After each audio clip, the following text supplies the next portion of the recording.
Bus రావాలి కదా bus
నాయకత్వం అశోక్ గారి నాయకత్వం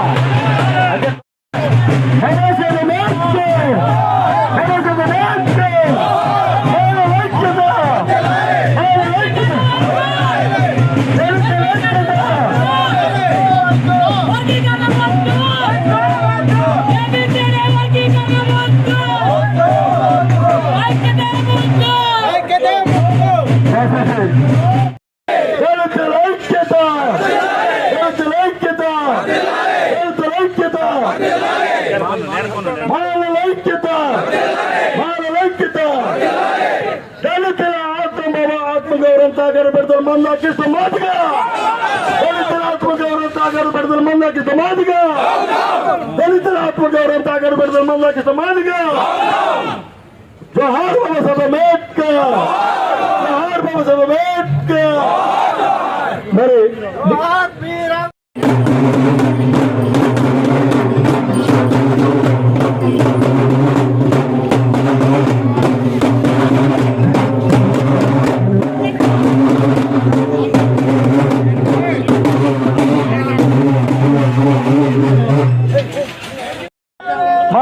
కమిటీలకు అందరికీ పేరు పేరున ఉదయపూర్వక జైభీములు తెలియజేస్తూ మరి అందరూ దయచేసి మరి మీరందరూ డైరెక్ట్ నుంచి వెనక్కి వెళ్ళిపోతే మరి లైన్ గా పిలిచి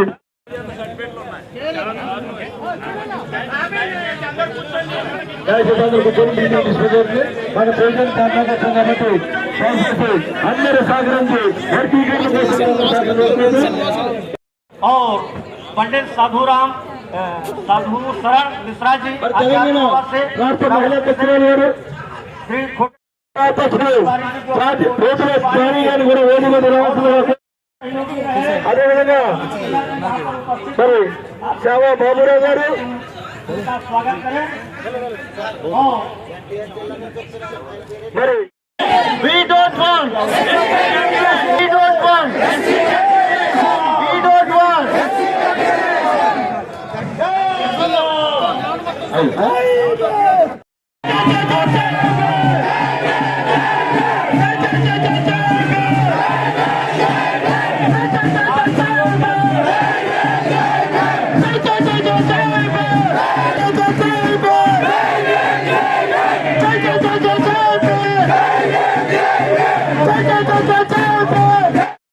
ఈ రోజు మనం ఇక్కడ చేసే ధర్నాని నార్త్ ఇండియాలో ఉన్న హిందీ భాష సంబంధించిన దళితులు వినే విధంగా మన యొక్క వాయిస్ వెళ్ళాలి. ఎందుకంటే మనం మాల మహానాడు అనగానే 2 రాష్ట్రాలను ఎక్కువ ప్రాధాన్యత తీసుకుంటున్నాం. మిగిలిన సౌత్ రాష్ట్రాల్లో కానీ నార్త్ రాష్ట్రాల్లో కానీ మనం ఎక్కువ మన వాయిస్ ని మన యొక్క సమస్యని మనం తీసుకెళ్లడంలో పూర్తిగా అన్ని సంఘాలు విఫలమై, కానీ ఈ రోజు 2 రాష్ట్రాల్లో ఉన్న మాల మహానాడులన్నీ కూడా ఒక క్యాన్సర్ వ్యాధితోటి మన యొక్క మానవుల యొక్క అస్తిత్వాన్ని కేవలం యొక్క కుటుంబ రాజకీయ అవసరాల కోసమే సంఘాల నిర్మాణం చేసి ఈ రోజు జాతిని ఒక ప్రమాదంలో ఉన్నా కూడా స్పందించని నాయకులు ఈ రోజు కొన్ని వందల సంఘాలుగా నిర్మాణం చేసుకొని మన యొక్క జాతిని గురించి ఆలోచించడంలో పూర్తిగా విఫలమైనవి. కానీ పివి రావు గారి యొక్క ఆశయాలతోటి, పివి రావు గారి యొక్క నిబద్ధతతోటి, అంబేద్కర్ భావజాలంతో కేవలం పివి రావు మాలమానాడు ఒకటి ఈ దేశంలో ఎస్సీ వర్గీకరణకి వ్యతిరేకంగా ఢిల్లీ నడిబొడ్డున భారీ బహిరంగ సభ, భారీ ధర్నా నిర్వహించిన మన జాతీయ అధ్యక్షులు గౌరవ బండి అశోక్ కుమార్ గారి నాయకత్వంలోనే ఈ రోజు ఈ దేశం నడిబొడ్డున ఈ రోజు ఇంత పెద్ద ధర్నాని, ఇంత పెద్ద కార్యక్రమాన్ని నిర్వహించడం జరిగింది. కానీ ఇక్కడికి వచ్చిన మాల మహోత్సవ విభాగం 500 మంది మహావీరులు, 3,35,000 మంది పిస్వా బ్రాహ్మణ సైన్యాన్ని తరిమి కొట్టిన మన జాతి రక్తాన్ని మనం ఈ రోజు నిరూపించుకోవాల్సిన అవసరం ఉన్నది. ఎందుకంటే మనము గ్రామాల్లోకి, మండలాల్లోకి, జిల్లాల్లోకి వెళ్ళిన తర్వాత మనం దీన్ని మర్చిపోకుండా మన యొక్క సమస్యని గ్రామీణ ప్రాంతానికి, గ్రామాల్లో నివసిస్తున్న మానవులకు తెలిసే విధంగా మన యొక్క కార్యాచరణ నిర్వహించుకొని రానున్న రోజుల్లో మొత్తం తెలంగాణ రాష్ట్రంలో అన్ని జిల్లా కమిటీలు, ఆంధ్ర రాష్ట్రంలో అన్ని జిల్లా కమిటీలు పునర్నిర్మాణం చేసుకొని మన యొక్క ఉద్యమాన్ని ముందుకు తీసుకువెళ్ళకపోతే మనం మానవ జాతి మొత్తం ఒక ప్రమాద అంచున ఉన్నాం. ఎందుకంటే ఈ రోజు తెలంగాణలో ఎలక్షన్స్ ముందు ఒక ఎలక్షన్ స్టేటస్ తోటి ఒక మోడీ గారు ఒక ప్రకటన చేశారని మనము దీన్ని కొట్టిపారాల్సిన అవసరం లేదు. ఎందుకంటే కేంద్రంలో బీజేపీకి పూర్తి స్థాయి మెజార్టీ ఉన్నది. ఏ బిల్లు పెట్టినా కూడా 100% పాస్ అవుతుంది. కనుక మనం ఎస్సీ వర్గీకరణకి వ్యతిరేకంగా మరొక్క పోరాటాన్ని స్వర్గీయ అన్న పివి రావు గారి ఆశయాలతోటి ముందుకు వెళ్లి ప్రతి ఒక్క మానవులను కలిగించే విధంగా 2 రాష్ట్రాల కార్యాచరణ రూపొందించాలని కోరుకుంటూ, ఎస్సీ వర్గీకరణ జోలికి వస్తే ప్రాణాలను అర్పిస్తాం, ఈ వర్గీకరణ అడ్డుకుంటామనే నినాదంతో ఇక్కడికి విచ్చేసిన అందరూ 2 రాష్ట్రాల మానవులకి తెలంగాణ రాష్ట్ర కమిటీ పక్షాన శుభాకాంక్షలు. జై భీమ్లు, జై భీమ్, జై పివి రావు, జై అంబేద్కర్, జై భారత్.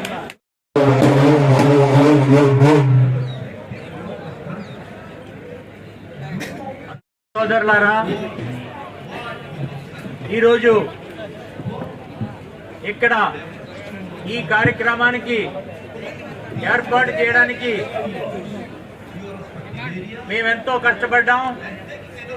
అందులో నాకు ప్రతి సోదరుడు కూడా చక్కటి సపోర్ట్ ఇవ్వడం జరిగింది. మరి నాకు మనం ఇక్కడ వచ్చిన ఉద్దేశం ప్రకారం మన డయాస్ మీద మేమున్నాం, మీరెవరూ కింద లేకపోవడం నాకు బాధగా ఉంది. సోదరులారా, మీరందరూ కూడా డయాస్ దగ్గరికి వస్తే నేను మాట్లాడతాను. త్యాగంతో ఏర్పడిన సంస్థ, ఆయన రక్తంతో ఏర్పడిన సంస్థ. అటువంటి త్యాగపూరితమైన సంస్థను కుక్కలు చింపిన ఇస్తర్లా మారకూడదనే ఉద్దేశంతో నేను ఈ పివి రావు మాలమానాడు ఉద్యమాన్ని చేపట్టడం జరిగింది.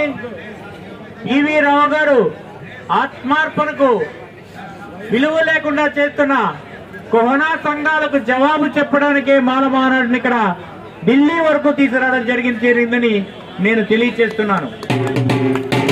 వర్గీకరణ సమస్య అనేది సమస్యపోయిన సంస్థ. సుప్రీంకోర్టు తీర్పుతో పివి రావు గారు ఆత్మార్పణతో అది తీరిపోయింది. కానీ మోడీ గారు తన రాజకీయ పబ్బం గురించి, తనకు కొన్ని ఓట్లు వస్తాయనే ఉద్దేశంతో ఒక నిరుద్యోగైన ఒక యాజిటేటర్తో ఈ కోనా ఉద్యమాన్ని మరొక్కసారి తీసుకొచ్చి విజయవాడ నుంచి కానీ కర్ణాటక నుంచి కానీ స్పెషల్ రైలు లేసి సికింద్రాబాద్ లో గర్జన మహాసభను, ఒక గజ్జి మహాసభను ఏర్పాటు చేసి దానికి తన స్థాయిని మరిచి వచ్చిన మోడీ గారిని చూసి సిగ్గుపడాలని నాకు అనిపిస్తుంది. ఎందుకంటే మోడీ గారికి తెలియదేమో, ఈ వర్గీకరణ ముట్టుకున్న ప్రతి ఒక్క వ్యక్తి కూడా మాడి మసైపోయి ఏమి చేయాలో తెలియని దిక్కుచోతని స్థితిలో ఉన్నారని మాత్రం మోడీ గారు తెలుసుకుంటే మంచిది. మేము కోరుకునేది ఏంటంటే, వర్గీకరణ అనే సమస్యతో ఎస్సీలకు ఎటువంటి ప్రయోజనం లేదు. ఎస్సీల ప్రయోజనాలు కాపాడాలంటే రాష్ట్రంలోని దేశంలోని ఎస్సీ రిజర్వేషన్ శాతాన్ని పెంచాలని మేము కోరుకుంటున్నాం. అలాగే రిజర్వేషన్ల ద్వారా వచ్చిన పోస్టులు ఎన్ని ఉన్నాయో నేషనల్ వైడ్ గా ఇప్పటి వరకు భర్తీ చేయడం ఎప్పుడో మానేశారు. అలాగే రాష్ట్రాలు కూడా అవుట్ సోర్సింగ్ విధానాలతో ఈ ఎస్సీ రిజర్వేషన్ పోస్టులను భర్తీ చేయడమే మానేశారు. అటువంటప్పుడు ఈ కేటగరైజేషన్ చేసి ఆయన ఏం చేద్దాం అనుకుంటున్నారో మోడీ గారు ఈ దేశానికి తెలియజేయాల్సిన అవసరం ఉంది. ఎందుకంటే ఈ రోజు చూసుకుంటే ప్రపంచ వ్యాప్తంగా ఆర్థికంగా ఎంతో డెవలప్ అవుతున్నా కానీ ఎస్సీలలో ఉన్న ఏ జాతి కూడా డెవలప్ అవని పరిస్థితి కనపడుతుంది.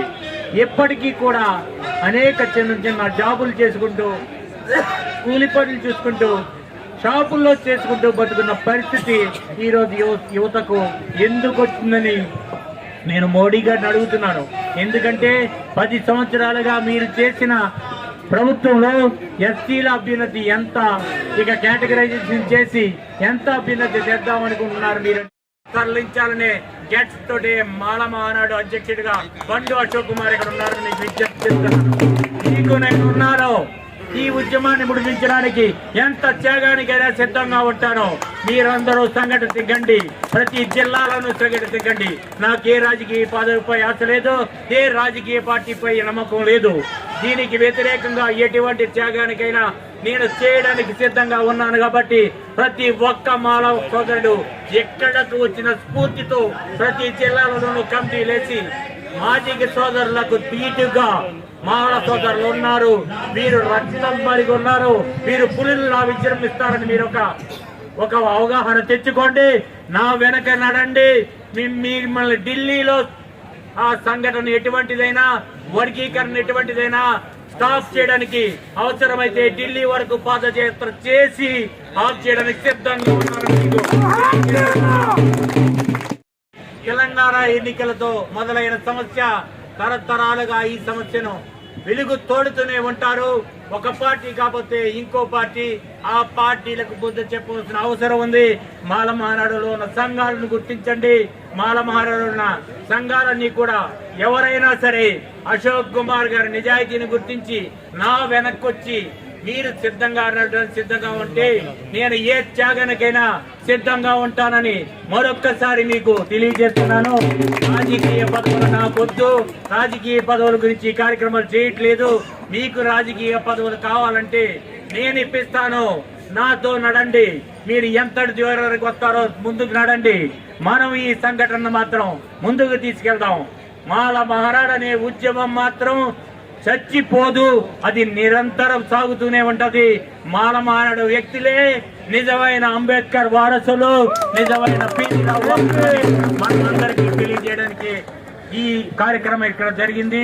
ఈ రోజు ఉవ్వెత్తున లెక్చిన ప్రజానికంతో ఢిల్లీ అంతా కూడా మన పక్క ఒక్కసారి మాల మహానాడు అంటే ఏంటని చూసే విధంగా ఒక భారీ ర్యాలీని ఇక్కడ ఏర్పాటు చేయడం జరిగింది.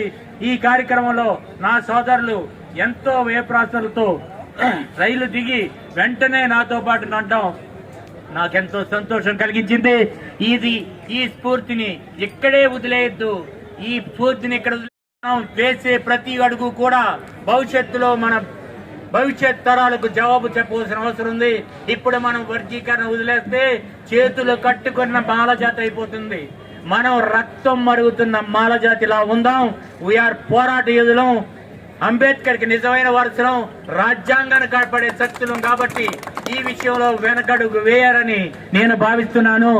ఎవరు వచ్చినా రాకపోయినా, ఎవరు నడిచినా నడవపోయినా, రాత్రనక పగలనక నేను కష్టపడతాను.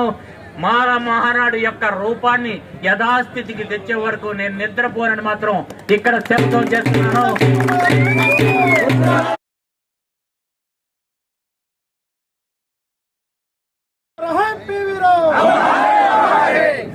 ఈ సమస్యలకు ఒక పరిష్కారం మాల మహానాడే, పివి రావు మాల మహానాడేనే తెలియజేస్తున్నాను.